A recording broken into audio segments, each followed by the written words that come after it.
Not at 45, not with a marriage I thought was steady, and certainly not from someone 18 years my junior, my nephew by marriage, no less. My name is Miriam. For the past 20 years, I've shared a life with Daniel, a man of gentle habits and quiet reassurances. We built a life filled with order, respect, and a love that matured into something more like partnership than passion. Our days were filled with simple pleasures: tea on rainy afternoons, spontaneous drives to the countryside, jazz records played at dusk. We had no children. The topic stopped coming up around year 7.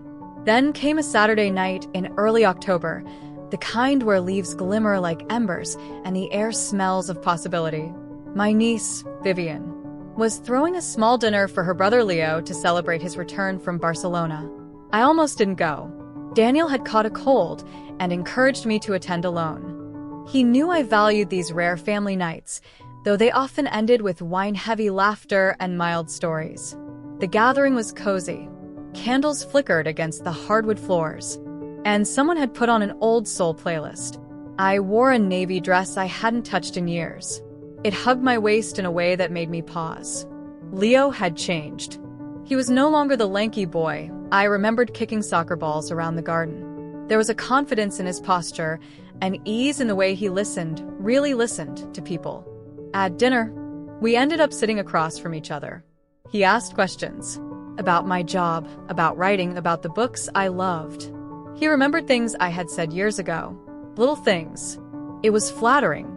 But that night took a turn. Daniel called halfway through the evening. He was coughing badly. I told Leo the first might need to leave early. Without hesitation, he offered to drive me home. He said it casually, almost like a question. I nodded, not thinking much of it. The drive was quiet at first. I watched the autumn leaves blur past the windshield. Then Leo spoke. "Can I ask you something personal, Aunt Miriam?" Something in his voice made me turn. He wasn't teasing. He wasn't smiling. "Of course," I said cautiously. "Do you ever feel like you missed something important by settling too soon?" The question struck me like a hidden wave. I fumbled through an answer about choices and stability, but I knew what he meant. He wasn't asking about regrets. He was asking if I still felt. Later, after helping me bring Daniel tea and getting him settled in bed, Leo lingered in the kitchen. He leaned against the counter, arms folded, eyes down. "I don't know how to say this," he began, "but when I see you, I see more than what people expect you to be. You make me want to be better. You always have." I felt the room tilt. The kettle whistled softly. "Leo," I started. "I'm your aunt." He nodded, but didn't move. "Not by blood." I looked at him and saw not the boy, but the man. His words weren't empty flattery. They were confession, burden. I placed a hand on the table, grounding myself. "I need you to understand something," I said. "Even if there's a part of me that, even if this can't happen." He stepped back, respectful, but the ache in his gaze was unmistakable. That night, I couldn't sleep, and that was only the beginning. The days that followed passed like slow tides. Daniel recovered, though his cold lingered like the fog I couldn't shake from my thoughts. I found myself listening for Leo's name in passing conversations, wondering if anyone sensed the subtle shift in me. I tried to convince myself it was nothing. A moment. A ripple in an otherwise still pond. But the truth had taken root. A few days later, Leo texted, "Would you be open to coffee this weekend? Just to talk." I stared at the screen for longer than necessary, then typed back, "Okay." We met at a quiet cafe near the university. The morning was overcast, the kind of gray that clings to your shoulders. He wore a forest green sweater, and when he smiled, it was cautious. We sat by the window. I ordered a chamomile tea. He had black coffee. "I wasn't sure you'd come," he said. I wasn't sure I would either. We talked. About literature, mostly. He'd read the novel I recommended years ago, and remembered my thoughts on it. His insights were sharp, thoughtful. It would have been easy to lose myself in the conversation, if not for the way his eyes paused on my face when I spoke, as though memorizing each word. Eventually, the silence became heavier than the words. Miriam, he said, lowering his voice, I didn't mean to confuse you the other night. I needed you to know how I feel.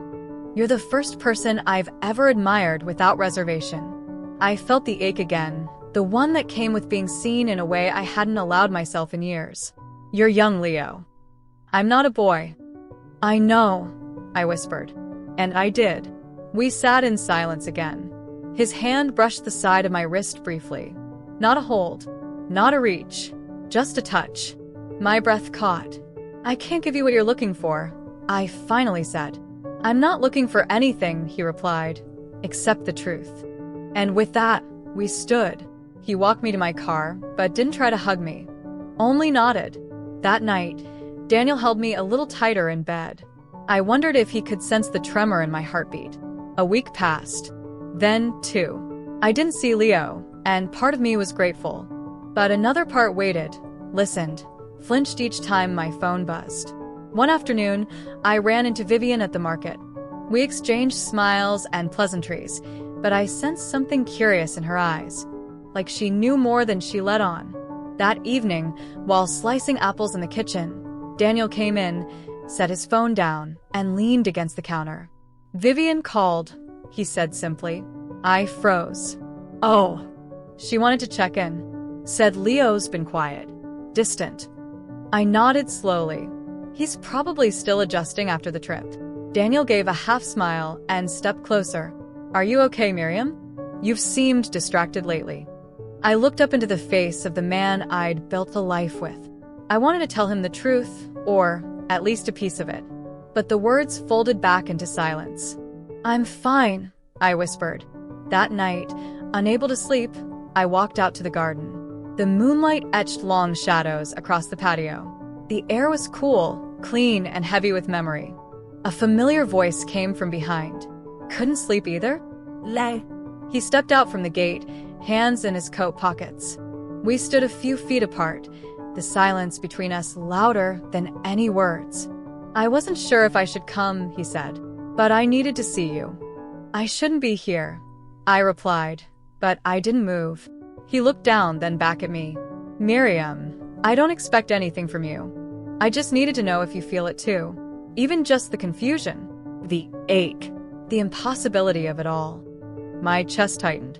I feel everything. That's the problem. He took a slow step forward, then let me carry part of it, even just tonight. The wind moved the branches above us. Somewhere, a dog barked in the distance. I can't, I said, because if I do, I won't be able to stop. He nodded, pain flashing across his features. Then he whispered, I'll go. And just like that, he turned and walked away. I stood there long after he was gone, listening to what the silence knew, what it refused to let me forget. I didn't know what time it was when I finally came back inside. My feet were cold from the garden stones, and my thoughts were louder than ever. I poured myself a glass of water and stood in the kitchen until the sun threatened to rise. Daniel stirred awake just as I slid into bed. You okay? He murmured. Couldn't sleep, I whispered. He reached for my hand, squeezed it. The weight of his love, steady and dependable, filled me with a quiet grief. By mid-morning, I knew I couldn't keep avoiding it. Daniel, I said, setting down my cup of tea. We need to talk. He looked up from the paper, concerned. I haven't been entirely honest with you. His eyebrows furrowed. It's about Leo. There's nothing physical. But something's happened. Something emotional. And it's shaken me more than I want to admit. Daniel said nothing. His silence wasn't angry. It was listening. I didn't ask for it. I continued, and I didn't encourage it. But I also didn't walk away soon enough. I should have. And I didn't. He was quiet for a long time. Then, do you love him? The question hit harder than I thought it would. Because love wasn't the word. Not yet. Maybe not ever. But something had cracked open inside me, something I couldn't close again. I don't know, I said honestly. But I think I love what he sees in me. And I think I needed to be seen. Daniel leaned back. The hurt in his eyes was soft, but unmistakable. I wish you'd told me sooner, he said. I don't know what to do with this yet. Neither do I. We sat in the quiet, the space between us now filled with a truth we could no longer ignore. The days that followed were quieter than I expected. Daniel didn't retreat or rage. Instead, he drifted, as though part of him had gone elsewhere, to some internal place I couldn't reach. He made coffee each morning. He kissed my forehead before leaving for work. But his silence was no longer the comfort it used to be. It had become a veil. I tried to continue as if everything remained the same. I prepared dinner. I tended to the house. I answered emails. But my hands felt foreign. Every action was a pause between two truths, what had been and what might now become. One evening, while Daniel was out with an old friend, I found myself standing at the edge of the garden again. The moon was high, the trees whispered, and just like that, Leo was there. He didn't speak right away. He simply stood beside me, not touching, not pressing. We watched the wind move the branches. Daniel knows, I said finally.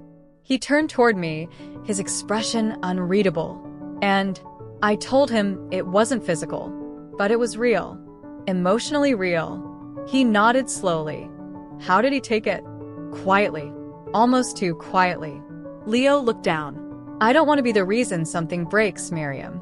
You're not. If something breaks, it's because it was already cracking. There was a long silence, the kind that usually signaled an ending. I've been thinking of leaving, Leo said. Taking a teaching job abroad. Vienna or Lisbon. The word struck a note I didn't expect. It hurt. More than I wanted it to. When? I asked. Soon. Maybe next month. I nodded. That might be best. I just didn't want to go without saying goodbye. And I wanted to thank you. For what? For being the person who made me see what honesty looks like, even when it's hard. Especially when it's hard. His eyes glistened, but he didn't step closer. This time, he knew better. You're brave, Leo, I whispered. And kind. I hope you never lose that. A smile touched the edge of his lips. Goodbye, Miriam. And just like that, he left. I stood alone in the garden, feeling the weight of everything unsaid and the strange peace of something finally finding its place. Later that night, I told Daniel, Leo's leaving the country. He nodded slowly. Maybe that's for the best. Maybe, I echoed. Then, for the first time in weeks, he reached across the table and took my hand. There was no neat resolution. No cinematic redemption. But there was a beginning again. And sometimes that's all we need. Spring came slowly that year. The first buds were shy, reluctant to bloom. Much like us. Daniel and I fell into a new rhythm, tentative, fragile. There were no grand declarations, no promises of healing. Just two people choosing to stay in the same room, choosing to listen, to relearn. He started cooking again, experimenting with recipes he hadn't touched in years. I found myself watching him more closely, his hands, his patience, the way he still hummed old blues songs under his breath. One Sunday morning, we took a walk through the park. The cherry blossoms were beginning to open, and couples passed us with dogs, strollers, laughter. For the first time in a while, I didn't feel like an imposter among them. Daniel turned to me as we walked. Do you think we can be different now? I considered it. I think we already are. He nodded gently. I'm willing to try. So was I. I still thought about Leo. Not with longing, but with a strange gratitude. He had seen something in me I'd long buried. Not a fantasy, but a mirror. A few weeks later, a postcard arrived from Portugal. The handwriting was unmistakable. Lisbon is beautiful. The mornings smell like salt and bread. I'm teaching a course on literature and longing. Thought of you when I read this line. The soul should always stand ajar, ready to welcome the ecstatic experience. No signature. None was needed. I smiled, tucked it into a book on my nightstand, and left it there. Not to be forgotten, but to be honored for what it was. A chapter. Not the whole story. Daniel passed by the doorway just then, holding 2 cups of coffee. One's for you, he said, and I followed him into the kitchen. The light through the window was golden. The air smelled like toast. And I realized, sometimes we rebuild not by forgetting, but by remembering differently. We were not what we were, but we were still something worth holding.